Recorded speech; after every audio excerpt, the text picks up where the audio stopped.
Alright, hello everyone. A very good morning to all of you. Oh, sorry. हम भूल जाते हैं. हम एक्चुअली स्कूल से आए हैं. आते ही सबसे पहले हमारा धर्म बनता है कि सबको गुड मॉर्निंग विश कर दी जाए. पर क्या करें? दोपहर भी हो जाती है, रात भी हो जाती है. पर वो बचपन की जो यादें होती हैं, जहाँ पर हम सबको गुड मॉर्निंग विश करते हैं, वो भाई साहब अंधेरे में सपने में भी आ जाती हैं. तो ऐसा ही एक बार ऐसा इवेंट हुआ. आप लोगों ने एक शब्द सुना है, एक्सटेम्परीज. हमें बचपन से सिखाया जाता है, खास करके डीएवी में. शायद सबने एक्सपीरियंस किया होगा इसे. तो मैं एक बेसिक मतलब बताता हूं. एक्सटेम्परीज का मतलब होता है on the spot topic and on the spot delivery. भाई साहब कहां से बम आएगा और कहां धमाका होगा किसी को मालूम नहीं चलता है. ऐसा ही एक बार हुआ. Do you remember those prayer Q? सब हाथ जोड़कर खड़े हैं.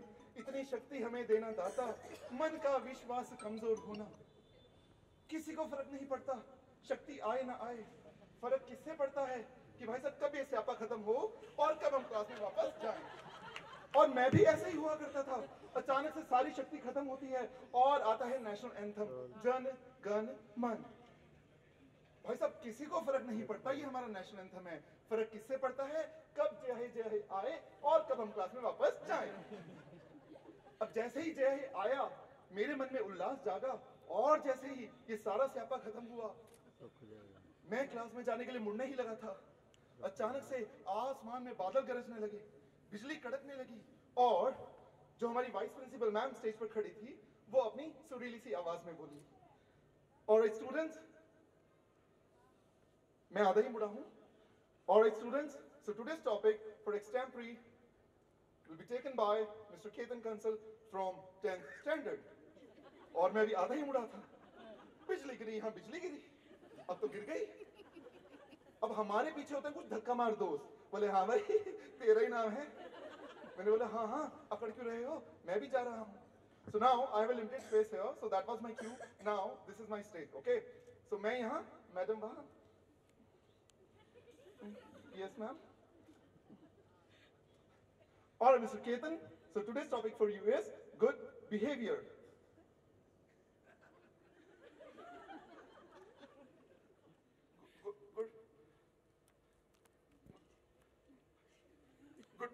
Good morning everyone. My name is Ketan Kansal. I am from 10th standard and today's topic is good behavior.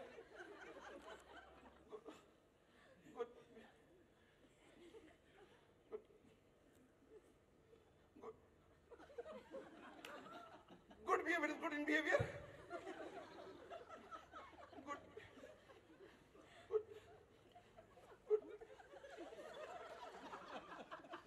Good behavior is when you behave good with your family.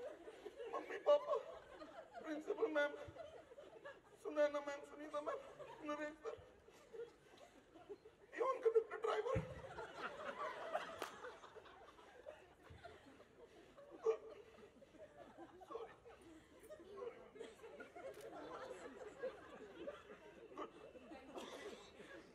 Good behaviour, thank you. और आप stage से बाहर आ जाते हैं और जैसे ही आप stage से नीचे आते हैं आप ऊपर वाले से एक ही क्वेश्चन पूछते हैं कि अरे भाई साहब इस स्कूल में और कितने बच्चे हैं.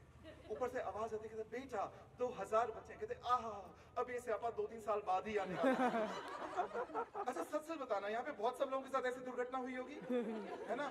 और भाई साहब जब ऐसी दुर्घटना होती है ना आप सारे देवी देवता अल्लाह भगवान सब जगह पे माथा टेकाते हो, कह रहे भाई साहब दोबारा ना बुला ले. और मेरे साथ भी ऐसा ही हुआ. हाँ भाई साहब ऐसा होता है. अच्छा जस्ट राइज योर हैंड. कितने लोगों के साथ ऐसा हुआ है यहाँ पर कभी भी स्कूल में, है ना. बहुत लोगों ने ऐसा एक्सपीरियंस किया है. और भाई साहब ये फर्क होता है. जितने लोगों ने हाथ खड़ा किया एक्सेप्ट माय टीचर्स, जितने लोगों ने हाथ खड़ा किया उनसे अपनापन सा लगता है. और जो बाकी सब लोग बचे हैं ये सब है दिल्ली वाले. ये भाई साहब इंग्लिश में ही पैदा होते हैं. Eat in English, walk in English, talk in English, all in English. हाँ अगर आपको लग रहा हो ये फर्जीवाड़ा है, नहीं मैं प्रूव कर सकता हूँ अगले 1 मिनट में. यहाँ से आवाज ही मैडम की करे हाँ बेटा आज प्रूव कर ही दो. मैंने कहा जी मैडम आज मेरा धर्म बनता है कि मैं प्रूव जरूर करके जाऊँ. अब मान लीजिए धरती पे 2 बच्चे पैदा हुए, एक हरियाणा में पैदा हुआ और एक दिल्ली में पैदा हुआ. अब जो बच्चा हरियाणा में पैदा होता है वो रो भी हरियाणा में कहता है भैं भैं, दूर दूर मोहल्ले तक आवाज देते हैं एक और आतंकी पैदा हो गया है. और जो बच्चा दिल्ली में पैदा होता है वो बच्चा रो भी इंग्लिश में रहा होता है, कहता है कहते हैं बेटा welcome to the English world. पता लगे एक भाई साहब बिहार में पैदा हुए भोजपुरी में रो रहे हैं, एक बच्चे राजस्थान में पैदा हुए मारवाड़ी में रो रहे हैं, और अगर गलती से कोई भाई साहब पंजाब में पैदा हो गए बल्ले बल्ले रो रहे हैं, और भाई साहब अगर थोड़े और ज्यादा पैदा हो गए तो बुर्रा हो रहे हैं। तो ऐसा होता है भाई साहब। और मैं तो हरियाणा की ही पैदाइश हूं, और यहाँ पे कहानी रुकी नहीं। अब तो मैं स्कूल का हिस्सा बन गया हूँ 10th में। हाँ, I entered the school in 10th standard. उससे पहले मैं पता ही नहीं कहाँ पढ़ रहा था, मुझे भी मेरी यादों में मिट चुका है अभी साल। अब मैं 10th में जब डीएवी में आया, एक दिन हमारी जीके की क्लास चल रही थी। जो जीके की हमारी मैम थी, उन्होंने पूछा चलिए मैं आप सबसे एक क्वेश्चन पूछती हूँ, और हम सब बड़े ही बेसब्री से जानने की कोशिश कर रहे हैं कि हमारी मैम क्या क्वेश्चन पूछने वाली है। उन्होंने पूछा ऐसा चलिए ये बताइए बिल्ली पूंछ क्यों हिलाती है? और भाई साहब अपन वही अल्फादी से बच्चे। मैंने कहा मैडम मैं बताऊं? मैडम ने कहा जी बच्चे आप ही बताओ, मुझे लग रहा है आपसे ज्यादा होशियार स्कूल में कोई भी नहीं है। मैंने कहा मैडम जी मैं ही बताऊंगा इसका आंसर। मैडम ने कहा बोलो बच्चे। मैंने कहा मैडम बिल्ली की पूंछ हिला लेती है, किसी के पिताजी की थोड़ा ना है। और उस दिन मैडम ने मेरा हाथ पकड़ा और स्कूल से ही बाहर निकाल दिया। हाँ ऐसा हुआ मेरे साथ बहुत बार। जैसे एक बार हमारे प्रिय सुनीता मैम हमारा साइंस का सब्जेक्ट ले रहे थे। उन्होंने कहा बच्चों कल आपको ये वाली बुक लेकर आनी है, कल मैं सूरज पर लेक्चर दूंगी। फिर मैंने हाथ खड़ा कर लिया। मैंने कहा मैडम मैं नहीं आ पाऊंगा। मैडम बोली क्यों? मैंने कहा मैडम मेरी मम्मी मुझे पृथ्वी से बाहर नहीं जाने देती। अब ऐसे ही एक बार हमारे नीलम बत्रा मैडम सेशन ले रहे थे। एसएसटी आप सबको याद है, जो मतलब हमारे टाइम से है 2001, 3, 5, 6 वाले बैच, सब लोगों को मैडम ने एसएसटी पढ़ाया है, सोशल साइंस। अब मैडम क्लास में आए, हिस्ट्री पढ़ा रही है। बाबर ये थे, बाबर वो थे, बाबर यहाँ पैदा हुए, ऐसे मरे, इतनों को मारा, ये करा वो करा। और मैं सोच रहा हूँ भाई साहब ये बाबर है कौन? अब भाई साहब मैं गया सीए का इंटरव्यू देने, वहां पर उन्होंने मुझे एक बार भी नहीं पूछा बाबर कौन था। और दिल पे तो लौटता है ना, जो मैं पढ़कर आया उसका क्या हुआ। और वो भाई साहब मुझसे पूछ रहे हैं, कह रहे दोस्त आप मुझे टैक्सेशन का ये वाला सेक्शन नंबर बताओ। मैंने कहा दोस्त टैक्सेशन का सेक्शन नंबर बाद में बताऊंगा, पहले ये तो पूछ लो बाबर कौन था। अब ऐसे ही मैं आगे अपने जीवन में बढ़ता गया। अब आई मेरी ऐसी बेला जहां मैं सीए बन चुका था, और CA with all the blessings of my teachers आज मैं एक ऐसी पोजीशन पर हूं जहां मैं शायद बहुत सारे इंस्टीट्यूट्स, कॉलेजेस और कॉर्पोरेट्स के लिए इंटरव्यूज भी कंडक्ट करता हूं। अब मैं आपको वो किस्सा सुनाता हूं जहां पर कुछ इंटरव्यू के किस्से हुए मेरे साथ जीवन में। तो एक एमबीए इंस्टीट्यूट का बताता हूँ, कैंपस इंटरव्यू चल रहा था। तो एक मोहतरमा, जैसे like suppose this is the interview room, और मैं यहाँ बैठा हूँ, there is a table and there is a chair जहाँ मैं बैठा हूँ। सामने एक चेयर रखी है जहाँ पर कैंडिडेट को बैठना है। अब वहाँ का मनोरम दृश्य बताता हूँ क्या हुआ। अब suppose there is a gate जहाँ से उस मोहतरमा को एंटर करना है। How she is entering there, she came to the gate, she opened it, she said sir may I come in. So I was sitting there, मैंने बोला जी ma'am please आ जाइए। अब वो क्या कर रही है, उन्होंने जैसे ही गेट खोला, अचानक से, मतलब नॉर्मली हम क्या करते हैं, वी स्टेप इनसाइड और डोर बंद कर देते हैं, ऐसे ही होता है मैम। अब वो मैडम क्या कर रही है, उन्होंने डोर खोला, अचानक से मैंने देखा उन्होंने डोर का हैंडल था वो दूसरे हाथ से पकड़ लिया, कहीं गेट बंद ना हो जाए। और अंदर आने से पहले अपने सुनहरे से बाल झटक रही है। मैंने सोचा क्या पता कोई शगुन होता होगा। हाँ होता है भाई साहब, जैसे हम यहाँ से कहीं जा रहे हो, हमारे घर वाले भाई साहब पीछे पीछे दही शक्कर लेके घूम रहे थे, कहते बेटा खा जा, पढ़े लिखे तो तुम हो नहीं, पढ़ाई तुम्हें आती नहीं, इंटरव्यू में क्या करो, क्या पता भगवान कोई ऐसी दया दृष्टि करे जिससे दही शक्कर काम आ जाए और तुम्हारी नौकरी लग जाए। और वैसे ही मैडम ने जैसे ही बाल झटके, मेरे को ऐसा लगा अरे क्या पता कोई शगुन होता होगा। मैंने अपने दिल पे पत्थर रखा, मैंने कहा कोई बात नहीं, आगे देखते हैं कितने शगुन होने बाकी हैं। अब वो मैडम धीरे धीरे चलकर चेयर तक आई। सपोज अब मैं टर्न कर देता हूँ, यहाँ पे चेयर है, यहाँ पे मैडम खड़ी है। अब जैसी मैडम यहाँ पर आई, I said okay ma'am please be seated. अब वो मैडम धीरे धीरे चेयर को ड्रैग करती हैं, अंदर आती हैं। अभी वो आधी अधूरी ही बैठी थी, दोबारा से अपने बाल झटक लेती है। मैंने कहा अरे दोबारा शगुन कर रही है, ऐसा क्या मैं बहुत ही अब शगुन ही बैठा हूँ यहाँ पे जो इतने सारे शगुन करने पड़ रहे हैं। अब वो मोहतरमा बैठ जाती है।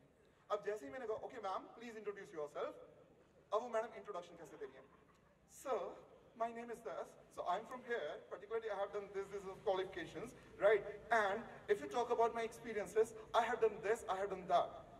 और मैं सोच रहा हूँ मैडम ये जो चुंडे आप लगा कर आई हो, सॉरी ऐसे हरियाणा से ना थोड़ा निकल ही जाता है, ऐसा मन में सोच रहा हूँ मैं कह रहा हूँ मैडम ये जो खूबसूरत से बाल आप लगा कर आई हो, इनको थोड़ी देर या तो बांध के रख लीजिए और या फिर इस विग को उतार के बाहर ही रख दीजिए। भाई साहब हरियाणा वाले ना कम नहीं होते, और मैं हरियाणा से, भाई साहब लठ हाथ में होना हो पर वर्चुअली साथ में लेकर जाता हूँ, हमारी जुबान ही ऐसी होती है। अब मैंने जब तक मैडम वो बोल रही थी, फिर मैंने पूछ ही लिया, मैंने कहा मैडम आपके यहाँ पे ये बालों का कोई शगुन होता है क्या? हर सेंटेंस बोलने से पहले कह रही नहीं नहीं सर मैं क्या बताऊं, मेरे बाल इतने ज्यादा सल्की हैं वो फिसल ही जाते हैं बारी बारी। अब आप समझिए, एक तो मैं हरियाणा से और ऊपर से लठमार गवार, इंटरव्यू में बैठ गया हूं सामने आकर। अब वो मैडम बारी बारी आंसर करें और उनके बारी बारी बाल पीछे जा रहे हैं। फिर हार कर मैंने अपना हरियाणवी गिरी दिखा ही दी।